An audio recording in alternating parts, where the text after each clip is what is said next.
Siapa yang tidak mengenal Adi Masyadi, mantan juru bicara Presiden Abdurrahman Wahid, yang sampai saat ini dikenal sebagai aktivis anti korupsi. Menurut catatan saya, sampai saat ini Adi Masyadi juga merupakan penerima manfaat akhir dari dua emiten yang listing di tahun 2023, yaitu PT Lini Imaji Kreasi Ekosistem, emiten dengan kode FUTR, yang listing pada Februari 2023, dan PT Sinergi Inti Andalan Prima, emiten dengan kode INET yang listing pada Juli 2023. Saya telah mengupload vlog kedua emiten tersebut, dan agar ingat, teman-teman mungkin bisa lihat lagi. Yang menarik, segera setelah periode lockup FUTR selesai, pada bulan Oktober 2023, ada transaksi material terhadap PSP, pemegang saham pengendali FUTR. Terjadi pengurangan kepemilikan saham sebanyak 1,62 miliar lembar saham, sehingga proporsi saham yang dipegang oleh pemegang saham pengendali berkurang cukup besar, dari 80% menjadi 55%, dan hanya dalam waktu 10 hari saja. Apakah Adi Masyadi sedang menjadi tim ses dan sedang BU?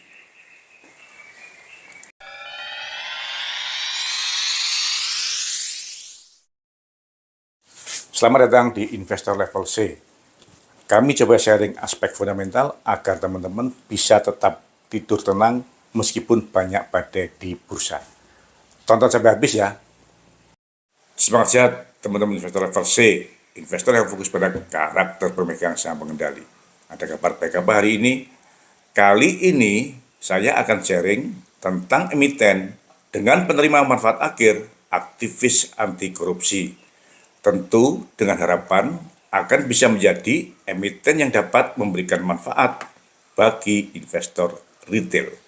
Namun, perkiraan saya mungkin salah. FUTR ternyata sama saja dengan emiten yang lainnya.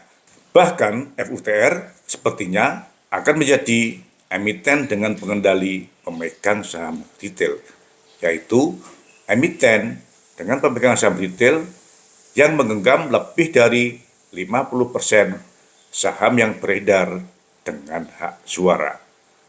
Bagaimana tidak, hanya dalam waktu hitungan hari setelah masa lockup berakhir, pemegang saham pengendali telah melepas lebih dari 30% dari saham yang dimilikinya, sebanyak 1,62 miliar lembar saham.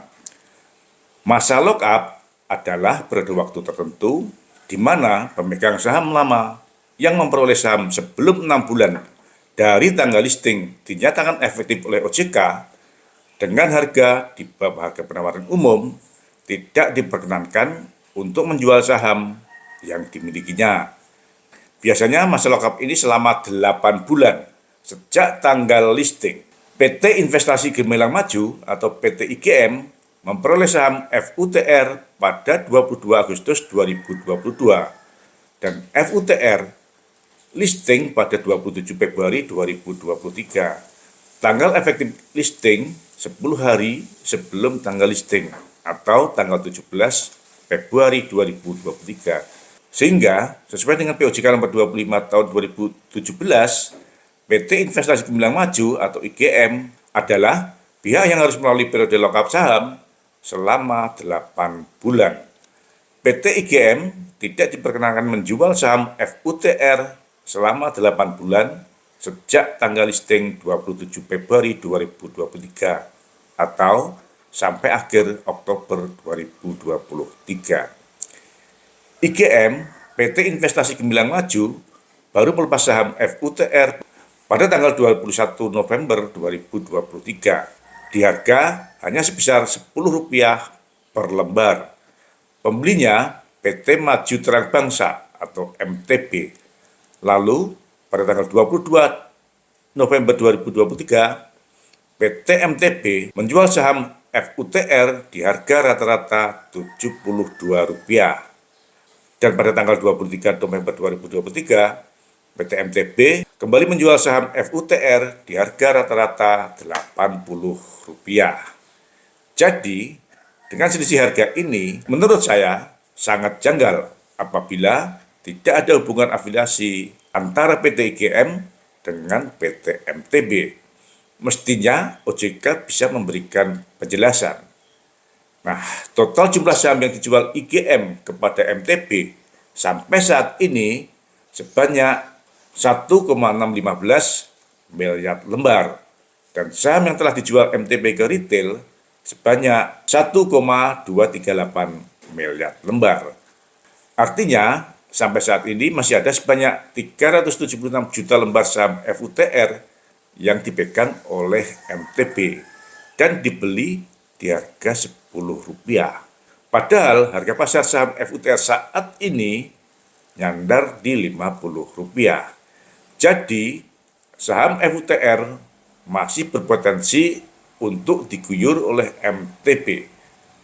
Bayangkan, dengan melepas saham FUTR di harga Rp50 pun, PT Maju Terang Bangsa atau MTB telah untung 400%. Karena harga beli MTB hanya sebesar Rp10 per lembar. Mudah banget kan cara cari cuannya? Mungkin trik ini umum dilakukan oleh emiten dan bandarnya. Namun, sebagai aktivis anti korupsi, mestinya Adi Masyardi perlu berpikir panjang untuk menjaga citranya. Apakah memang Adi Masyardi sedang BU? Yuk, kita kembali membuka prospektus FUTR PT Lini Imaji Kreasi.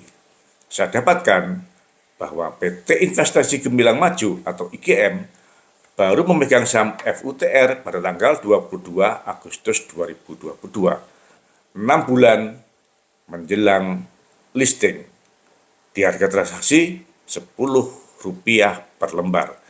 Dan itu pun dilakukan dengan cara in-bank terhadap peralatan promosi, bukan secara tunai. Artinya, dengan menjual saham FUTR di harga Rp10 pun, belum tentu PT IGM mengalami kerugian. Karena setoran modal dilakukan dengan cara in-bank, yaitu menyerahkan barang-barang berupa peralatan promosi, bukan secara tunai. Bagaimana dengan PT Sinergi Inti Andalan Prima, emiten dengan kode INET yang listing pada Juli 2023, Adi Masyardi menjadi penerima manfaat akhir INET melalui PT Abadi Kreasi Unggul Nusantara atau AGUN sejak tanggal 14 Januari 2023. Juga 6 bulan sebelum INET dinyatakan efektif listing oleh OJK. Dengan demikian, PT Abadi Kreasi Unggul Nusantara atau AGUN juga menjadi pihak yang terikat oleh POJK nomor 25 tahun 2017 yang harus melalui periode lock-up saham selama 8 bulan. Ternyata polanya sama persis dengan cara PT Investasi Gemilang Maju dalam memperoleh saham FUTR. AGUN memperoleh saham INET di harga Rp10 dan juga dengan cara in-bank dengan aset proyek dalam penyelesaian yang progresnya saat itu baru mencapai 39%, bukan dengan cara tunai. Parah banget kan? Benang merahnya sangat jelas kan? Jadi teman-teman, jaga kesehatan sambil kita tunggu apakah sejarah akan berulang.